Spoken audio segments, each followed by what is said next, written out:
गुरुजी, मैं पानी का लोटा चढ़ाते चढ़ाते मेरा पूरा कम से कम मेरे को 8 साल हो गया और मेरी जिंदगी में सुख बिल्कुल नहीं आया।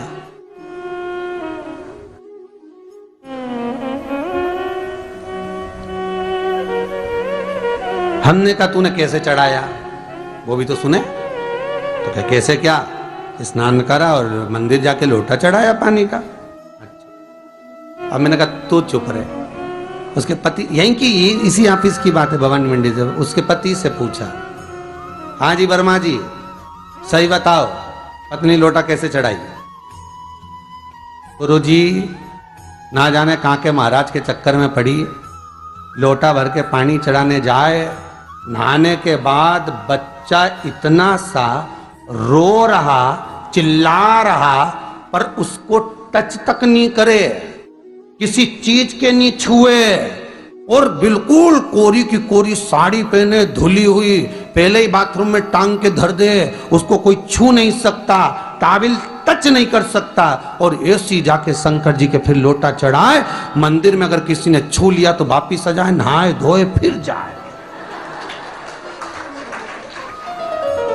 मैंने कहा बस अब तो तू ऐसी जिंदगी भर चढ़ाती रहे तो भोलेनाथ आएगा ही।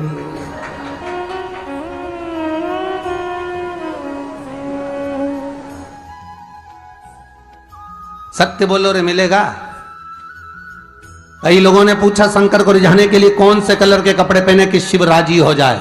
शंकर को पाने के लिए कपड़ा बदलने की जरूरत नहीं होती, शंकर को पाने के लिए कलेजा बदलने की जरूरत होती है, शंकर मिल जाता है। कपड़े से शिव कभी नहीं मिला साहब। आप कौन से कलर के कपड़े पहन रहे हो, ये शिव प्राप्त नहीं करोगे हो। सफेद पहन लिए, लाल पहन लिए, केसर के पहन लिया, उससे शंकर नहीं मिल रहा हो। बहुत सारी रुद्राक्ष की माला धारण कर ली, हाथ में भी खूब सारा रुद्राक्ष पहन लिया, यहां पर भी पहन लिया, कान में भी रुद्राक्ष धारण कर लिया, जटा पे भी रुद्राक्ष लगा लिया, उससे शिव नहीं मिलने वाला हो।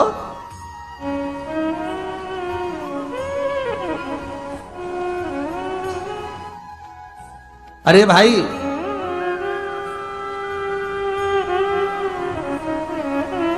किसके पास में जा रहे हो आप जल चढ़ाने के लिए? जम के बोलिए जरा। शंकर जी के पास। शंकर जी कौन है?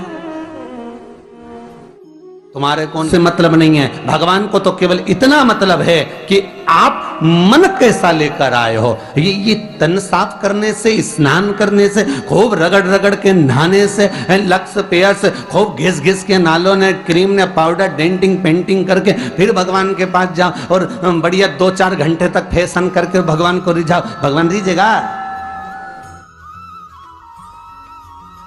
अरे गर्ग संहिता में लिखा है कि शंकर को एक बार प्रणाम करने का फल क्या है कि 10 अश्वमेध यज्ञ के स्नान का जो फल होता है वो मात्र शंकर को प्रणाम करने से मिल जाता है। कितना? 10 अश्वमेध यज्ञ के स्नान का जो फल है शंकर को मात्र प्रणाम करने से मिल जाता है। पर गर्ग संहिता कहती है कि 10 अश्वमेध यज्ञ के स्नान के बाद भी मनुष्य का जन्म वापिस मिल सकता है।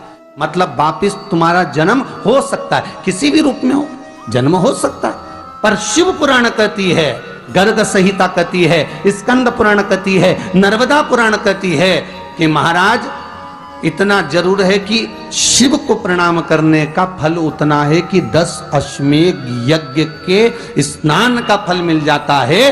पर गर्ग संहिता कहती है कि शंकर के चरणों में अगर प्रणाम कर लिया तो ये पक्का है कि अश्वमेध यज्ञ का फल भले कट जाए पर शंकर के प्रणाम का फल नहीं कटता, उसका वापिस जन्म नहीं होता और वो शिव का हो जाता, वो शंकर का हो गया, फिर उसका जन्म नहीं है महाराज।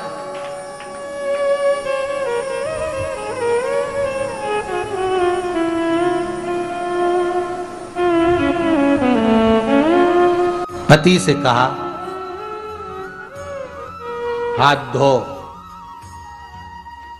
स्नान कर लो जल्दी से, फिर अपन को चलना है मंदिर। पति बोला नहा लिया एक बार तो दूसरी बार फिर से नहा लो।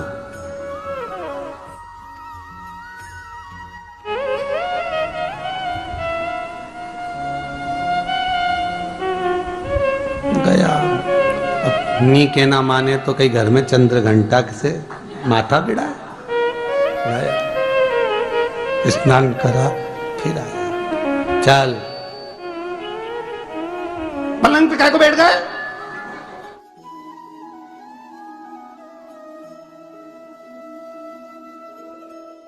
पलंगी तो है।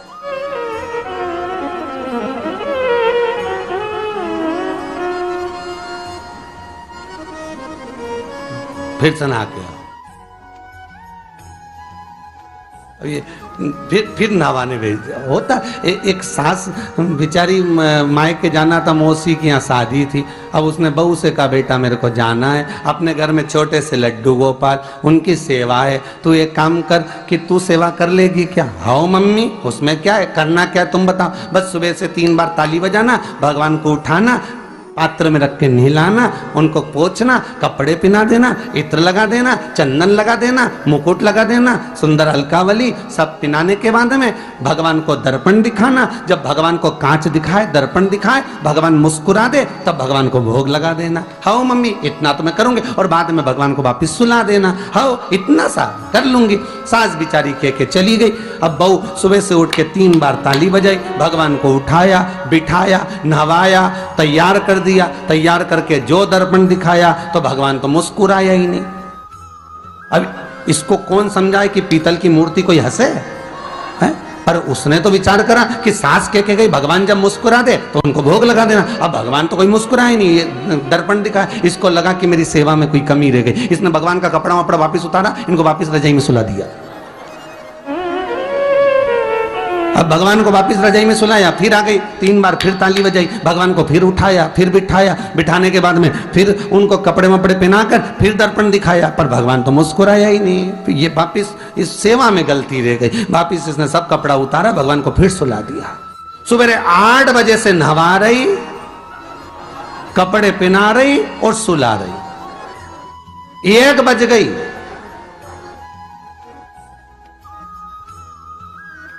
कुछ गलती रह गई होगी अपने सास के गई। अब की बार फिर भगवान को नहवाया। भगवान भी मन में सोचे नहवाई नहवा रही, खवा तो कछु ना रही। 28 बार नहवा दिया।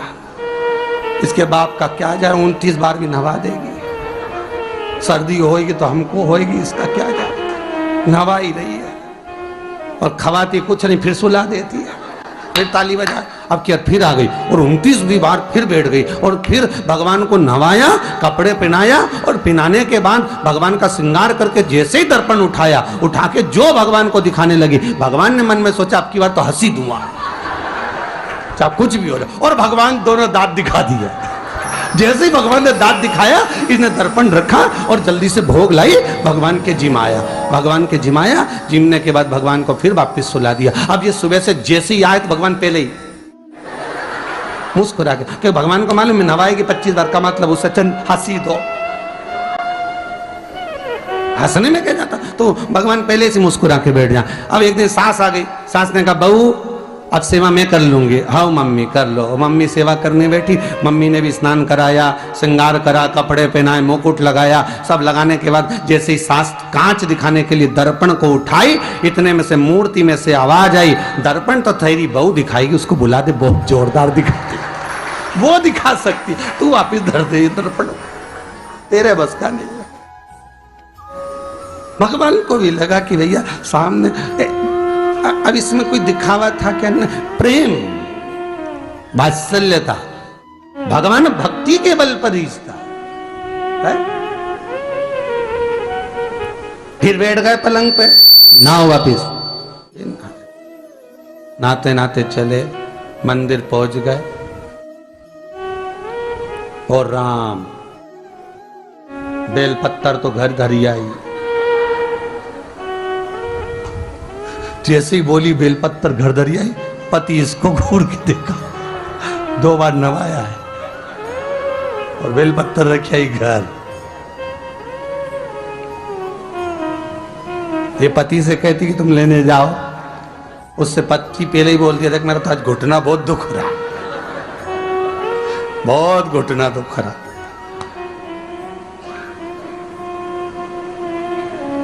ठीक है, तुम बैठो, मैं आई अभी घर से। अब घर जाते जाते मालूम पड़े फिर कहीं का कोई छुआ गया तो नहाने बैठ गई। फिर आई, इसकी जो पूजन की थाली रखी थी, कोई भगत आया बेचारा, उसने सोचा मंदिर की थाली है, सब चढ़ा चुड़ू के चले गया सब। पति से बोली तुमने अकेले ही पूजन कर ली, मैं तो करा ही नहीं। ये नंदी जहां बैठा उसके पास में बैठा, मैंने हाथ नहीं लगाया। तो ये सामान कौन चढ़ाया? इनकी आई थी,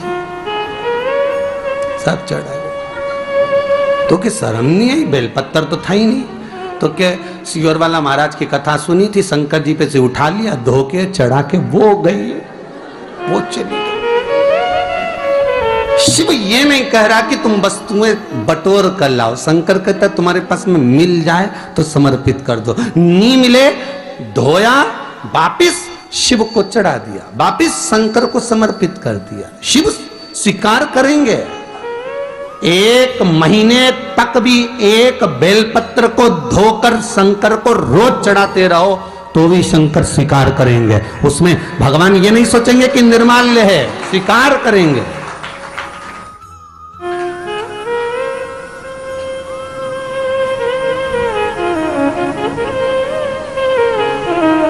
इसका मतलब ये नहीं है कि तुम मंदिर की, घर से अगर पास में लगी हो, नजदीक में लगी हो, 8, 10, 15 घर छोड़कर कुछ थोड़ी दूरी पर भी बेलपत्र लगी हो तो लेकर जरूर जाना। नहीं तो कहीं कहीं की इतनी आलसन। उन्होंने कहा सियोर वाला महाराज बोला तुम तो उठा उठा के चढ़ा दो। तो भगवान के मंदिर में ही बेलपत्र नहीं जाए मालूम पड़े हो, तो ऐसा नहीं है कि नहीं जाए वाला, जाओ, पास में लगी हो तो लेकर जरूर जाओ।